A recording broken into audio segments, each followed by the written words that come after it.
Hi guys, welcome back to my channel. I hope you all are doing good. So आज हमारे साथ है एक बहुत बड़े इन्फ्लुएंसर जो इंस्टाग्राम पे कंटेंट क्रिएट करते हैं एंड मैं आज इनका एक साल से कनाडा आए हुए हैं, तो मैंने सोचा इनका आज पूरा जर्नी कैसा रहा कनाडा में इनसे पूछते हैं। सो आप अपने आप को इंट्रोड्यूस करना चाहोगे? Hi guys, my name is Imanshu. I have an Instagram page named Him Talks. आप जाके मेरे को सब्सक्राइब कर दो, फॉलो कर दो। मैं पहले ही प्रमोशन कर रहा हूँ। I'm sorry for this, okay? Yeah. सो आप कहाँ से हो इंडिया में एंड लाइक क्या करके आए थे कनाडा?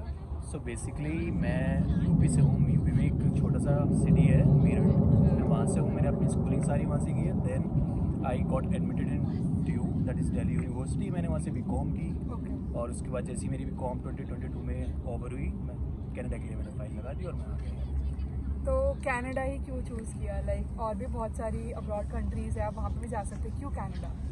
So like कोई पर्टिकुलर रीज़न नहीं रहा, but the thing is when we look at the big picture तो हमें समझ आता है कि at some point of time in future we have to get settled. और कनाडा इज़ द वे, क्योंकि बाकी कंट्रीज़ में मेरा फ्यूचर ऐसा नहीं लग रहा था कि I will be settle there. I can gain insights from there and return back to my home country. That's what I never wanted, that's why I chose Canada. Okay, so Himanshu, आपने बता दिया कि आप क्यों कनाडा मूव हुए and हमें मालूम है कनाडा बहुत ज़्यादा स्कोप देता है इंटरनेशनल स्टूडेंट्स को, क्योंकि यहाँ पे PR इजीली मिल जाता है एंड बहुत से स्टूडेंट्स PR के लिए भी यहाँ पे आते हैं। तो अब लाइक स्टूडेंट्स कनाडा आते हैं तो एक बहुत बड़ा कंसर्न रहता है उनका अकोमोडेशन के रिलेटेड, क्योंकि बहुत सारे स्कैम्स भी होते हैं अकोमोडेशन में एंड स्टूडेंट्स एक प्रॉपर अकोमोडेशन नहीं ढूंढ पाते यहाँ पे। तो आप कुछ टिप्स देना चाहोगे आपके 1 साल के एक्सपीरियंस से? लाइक ओके, सो जब मैं आया था मेरे यहाँ पे कोई भी रिलेटिव नहीं था।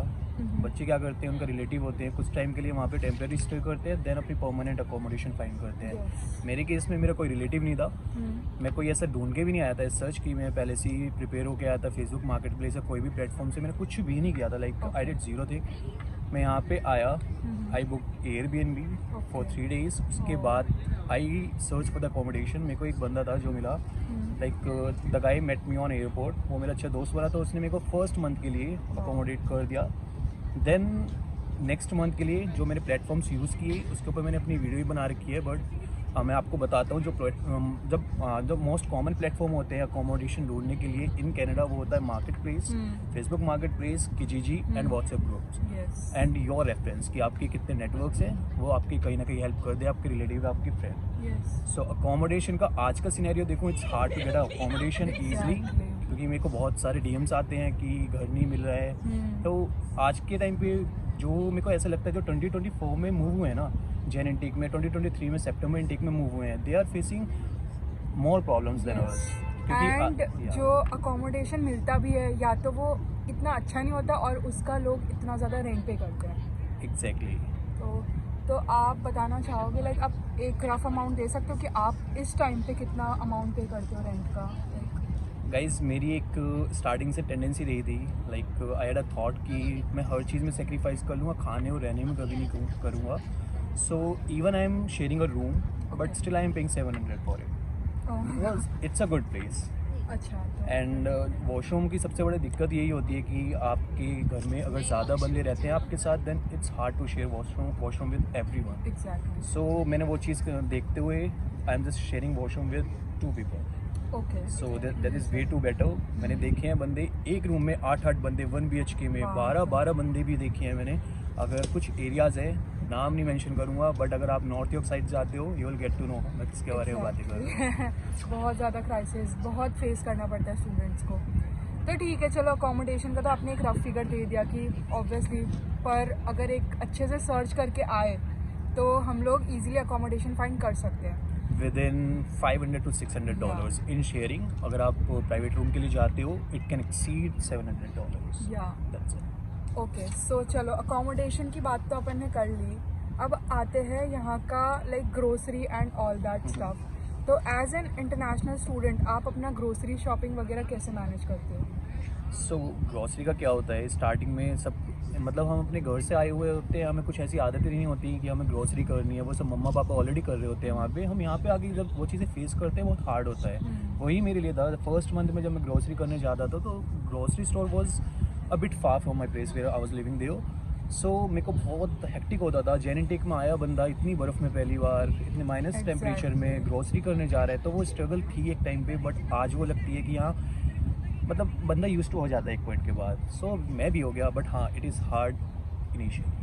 तो मैंने ऐसा बहुत सुना है, लड़के जो जब इंडिया से आते हैं यहाँ पे, उनको मोस्टली यार नहीं आता है काम करना। लड़कों को किचन में खाना बनाना नहीं आता, घर का काम करना नहीं आता। तो आपका भी यही सीन था या आप सब सीख के आए थे इंडिया से?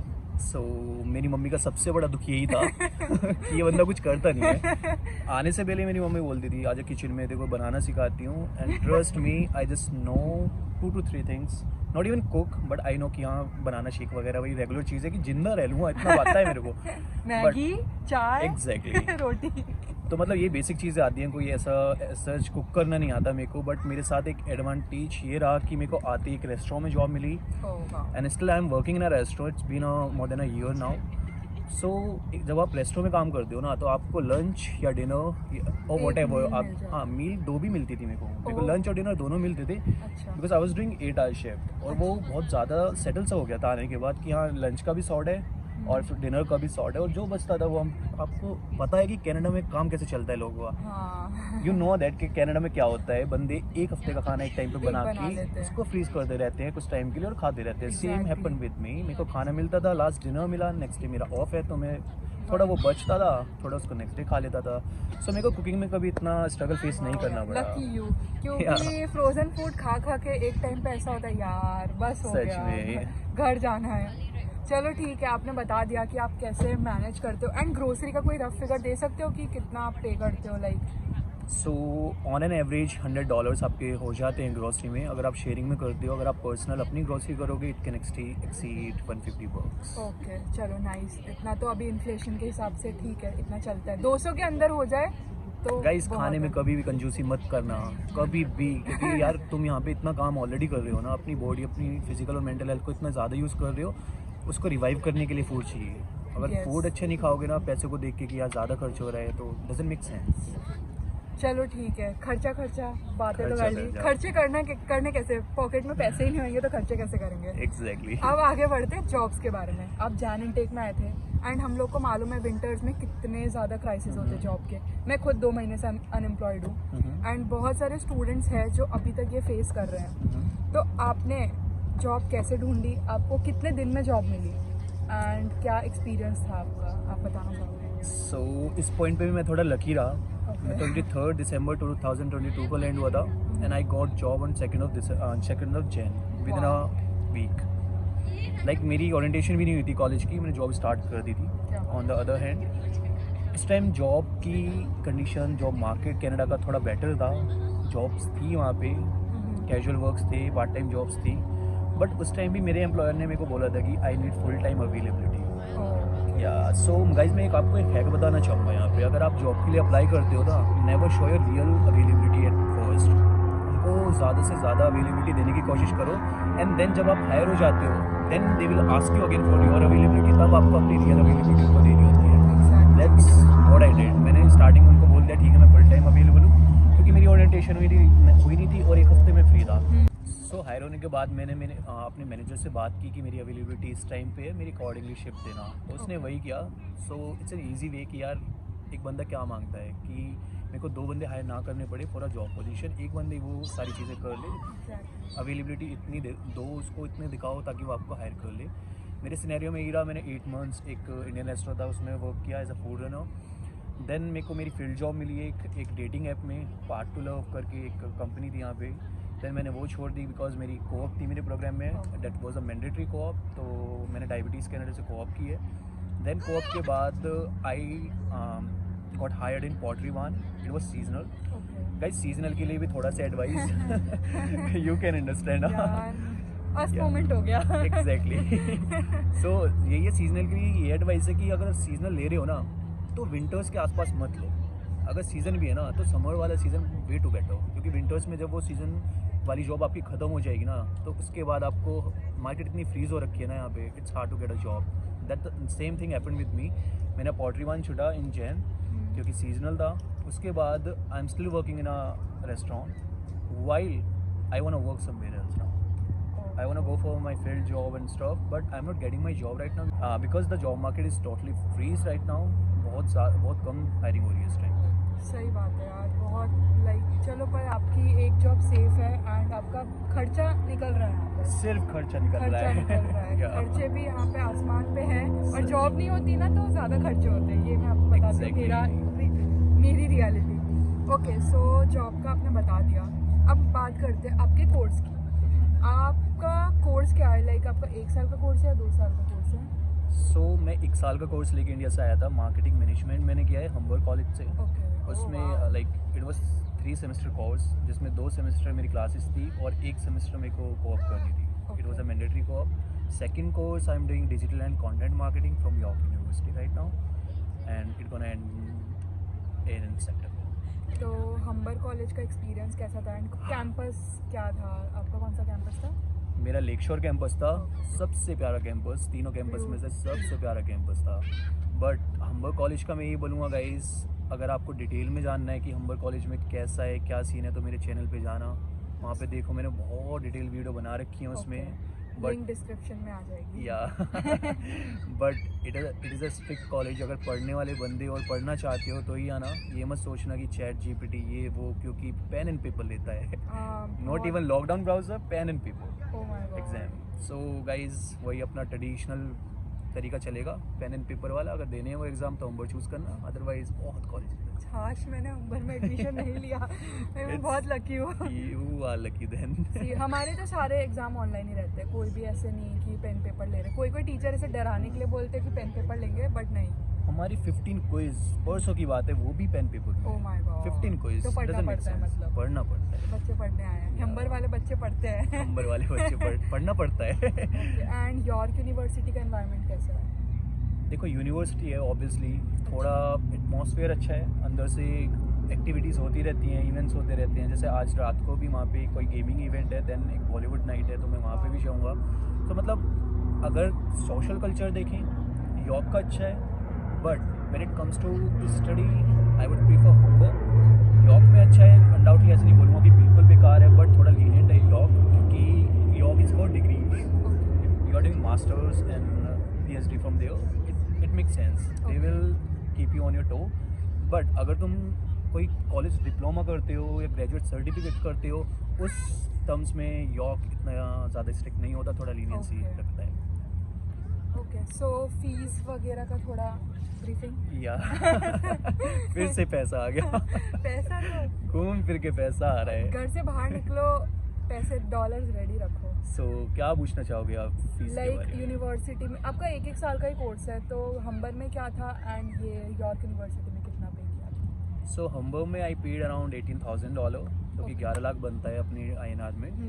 वो तो इंडिया से पे करके आए थे, बट 11 के अलावा भी हम्बर ने हमसे कुछ पैसे लिए फॉर हेल्थ इंश्योरेंस। एक हेल्थ इंश्योरेंस में हम्बर में क्या था कि हर सेम का आपको पे करना होता है, और जो हम ऑलरेडी पे करके आए थे, जो हमारी फीस में इंक्लूडेड था, वो it was just for first sem. Then second का गया 450, देन 450 थर्ड सेम का गया, प्लस $800 को ऑप की फ़ी भी दी। अरे बाप रे। सो हाँ, $1,500 ऊपर बैठ गए थे। इट वाज अराउंड 19,500 और 20,000 यू कैन कंसीडर। ओके, चलो। और यॉर्क में मेरा एक कोर्स था जो एग्जाम हो गया था, मैं ऑलरेडी पढ़ चुका था उसको हम्बर में। सो मेरे को वहाँ डिस्काउंट मिला $1,700 का, जो टोटल फी थी वो $15,000 थी, but it gets on 13,500 around. Okay, ठीक है, चलो। कोर्स की लाइक फीस भी आपने बता दी, क्या आपने भी, और तो यॉर्क की आपने खुद से निकाली फीस या फिर घर से मंगवाना पड़ा? लकीली मैंने सारी फ़ी खुद निकाली है, घर से कुछ नहीं मंगाया है अभी तक। और बस यही था कि जॉब मिल गई थी स्टार्टिंग में, और यू नो रेस्टो एक ऐसी जॉब होती है, आपको टिप्स भी मिलती हैं। So if you are saving your GIC and your tips simultaneously, आपके एट द एंड आपके पास इतना सेविंग्स हो जाती है कि हाँ you can consider paying your fee. Exactly. Okay, so sir ने अपनी फ़ीस भी खुद निकाली थी, तो भाई ये बहुत बड़ी बात है। फ़ीस निकालना ईजी नहीं है, बहुत कम स्टूडेंट्स कर पाते हैं ये। तो ओके, अब मैं आपसे पूछना चाहती हूँ, आप जैन इनटेक में आए थे, ठीक है, वेदर का आपको मालूम ही है, अभी तो कितना सनी वेदर हो रखा है। आज तो बहुत अच्छा वेदर है। इतना 2 दिन से हम लोग मर रहे थे, इतनी गंदी विंड, एंड आज फाइनली जाके इतना प्यारा वेदर हुआ है। तो आप लास्ट ईयर आए थे, लास्ट ईयर की ठंड और इस साल की विंटर्स क्या डिफरेंस लाइक है? कुछ ऐसा डिफरेंस है, घर का बड़ा बेटा और छोटा बेटा बिल्कुल वही वाला सीन है। क्योंकि लास्ट ईयर में सेकेंड हाफ लाइक मैं फर्स्ट हाफ में नहीं आया था, जैन इंटेक में आया था। सो सेकेंड हाफ मैंने देखा था Jan to April. Okay. Last time Jan to April second half में ही मैंने 6 to 7 स्टॉर्म्स देख लिए थे। ओह माय गॉड। प्लस लाइक बहुत ज़्यादा स्नो होती थी। आई स्टिल रिमेंबर जब मैं जॉब्स के लिए जाता था या कॉलेज के लिए जाता था तो बहुत ज़्यादा हेक्टिक था, रोड भरी रहती थी।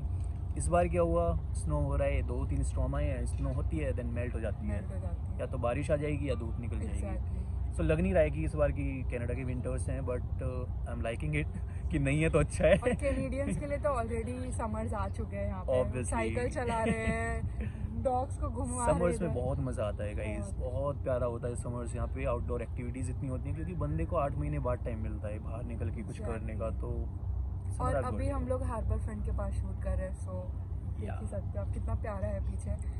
ओके, सो वेदर से मुझे बात आई। वेदर में पता है कितने भारी भारी कपड़े, शूज़ वगैरह, ये फालतू की चीज़ें पहननी पड़ती है।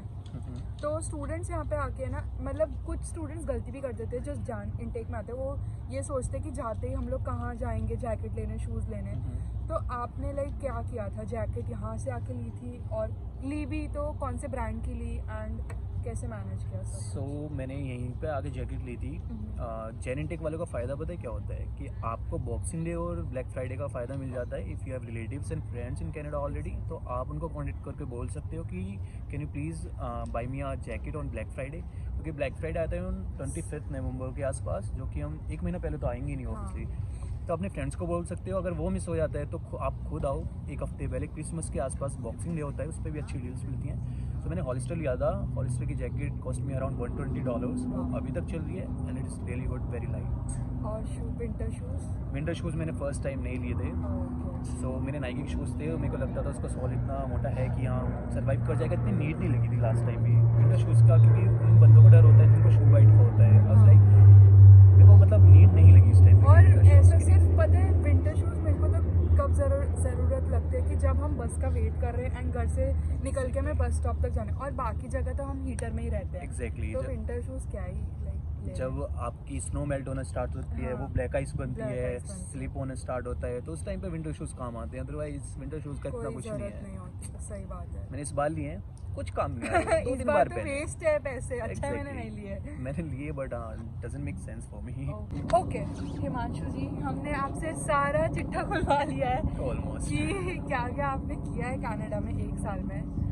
अब मैं आपसे ये पूछना चाहूँगी, आपके 1 साल के एक्सपीरियंस से आप, अच्छा हाँ मैं एक चीज़ तो भूल गई, आपने 1 साल यहाँ पे निकाला, आपका लोगों के साथ कैसा एक्सपीरियंस था? सो काफ़ी टाइप के लोग मिले, लाइक अपनी कम्युनिटी भी मिली, डिफरेंट कम्युनिटीज़ भी मिली, but I found different communities more cooperative rather than our community. मैं ऐसा नहीं है कि मैं कोई चीज़ बाइस कर रहा हूँ। द थिंग इज़ अपनी कम्युनिटी का मेरे को क्या लगाना है यहाँ पे आके कि if you are doing something ना and you are doing good, उसी जगह कोई आपकी कम्युनिटी का बंदा है and he is not doing that good as you are doing, so he will get jealous somewhere. Also वो आपको लाइक डीमोटिवेट करेगा, डिमोट करेगा, मतलब वो सारे एक्शंस मैंने देखे हैं, अपने साथ एक्सपीरियंस किए। बाकी लोग अच्छे भी थे, कॉलेजेस में बहुत दोस्त मिले, बहुत ग्रुप्स मिले, कंटेंट से काफ़ी दोस्त मिले, फॉलोअर्स मिले, तो मतलब इट्स अ गुड थिंग। 1 साल हो चुका है तो आज आई हैव माई सर्कल कि हाँ this is my primary circle, that's my secondary circle, I can differentiate people now. So हाँ बहुत कुछ सीखने को मिला लोगों से और लाइफ के लिए ट्रेन हो गए थोड़ा सा, आगे जाके कुछ अच्छा कर लेंगे। एग्जैक्टली। तो इसी के साथ आप जो इंटरनेशनल स्टूडेंट्स जो कनाडा में हैं उनको कोई टिप देना चाहोगे? गाइस टिप्स तो देखो, आप जब यहाँ पे आओगे धीरे धीरे खुद अडेप्ट होना स्टार्ट हो जाओगे, बट कुछ चीज़ें हैं जो आपको बैक होम से ही सोच के आनी है कि आप आ क्यों रहे हो, कभी अपना एम मत भूलना।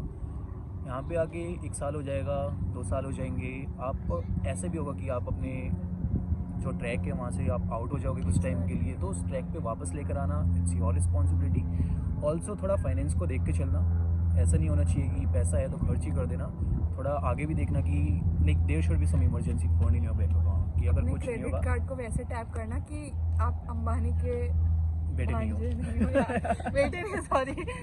तो ओके लाइक तूने रिलेशन में इतना सारा हो गया भांजा ढूंढा कि बेटा बोलूंगी तो ज्यादा अमीर हो जाएगा। ज़्यादा। ओके ओके सो गाइस यही है कि थोड़ा फाइनेंस देख के खर्च करना, अपना एम सेट करके रखना, सोशलाइज होना, वरना डिप्रेशन में चले जाओगे, इंट्रोवर्ट बन के रहोगे। एक सही। मोमेंट मोमेंट ऐसा आएगा कि भाई मैं अकेला हूँ, क्योंकि फैमिली नहीं है, आपके फ्रेंड्स, आपके क्लासमेट्स, आपके कलीग्स ही आपकी फैमिली है यहाँ पे। तो सोशलाइज होते रहना, टाइम टू टाइम इवेंट्स में जाना, और networking is the key in Canada. जितने अच्छे नेटवर्क्स उतना अच्छा आपका यहाँ पे फ्यूचर। बहुत लाइक अच्छी टिप मिली मेरे को, ये सुन के मोटिवेशन आ गई। चलो अब मैं भी पार्टीज और करने जाऊंगी और party healthy healthy parties, parties obviously healthy parties. So अब मेरे फेवरेट क्वेश्चन की तरफ बढ़ते हैं, जो मैं सबसे पूछती हूँ आपसे भी पूछती हूँ। Is it worth coming to Canada for international students in 2024? It's a very contradict question though but हाँ आंसर करना चाहूँगा। इट डिपेंड्स ऑन यू कि आपकी प्रोफाइल क्या है बैक होम में। अगर आप अच्छा वहाँ पे अर्न कर रहे हो, if you are earning more than a lakh in India, आप वहाँ पे अच्छा कर सकते हो और अच्छा कर सकते हो। But if you consider standard of living and stuff, तो कनाडा बेटर है। बाकी एक मेजॉरिटी के लिए मैं आंसर देना चाहता हूँ कि आप एक मिडिल क्लास के लिए आंसर है, जो कि मैं खुद भी हूँ। मिडिल क्लास की थोड़ा सा अपनी फैमिली को और अपने आने वाली फैमिली को अपग्रेड करना है, और अपनी स्टैंडर्ड ऑफ लिविंग को थोड़ा इम्प्रूव करना है। So moving out is a good option. But अगर आप चाहते हो कि थोड़ा कंफर्ट जोन में रहना है, मेहनत करनी है, बट थोड़ा कंफर्ट जोन में रह के फैमिली साथ रहे, सो अपना जितना भी नेटवर्क है, तो India is better. It depends person to person. Okay so आपका ओपिनियन जान के बहुत अच्छा लगा कि क्या आप सोचते हो।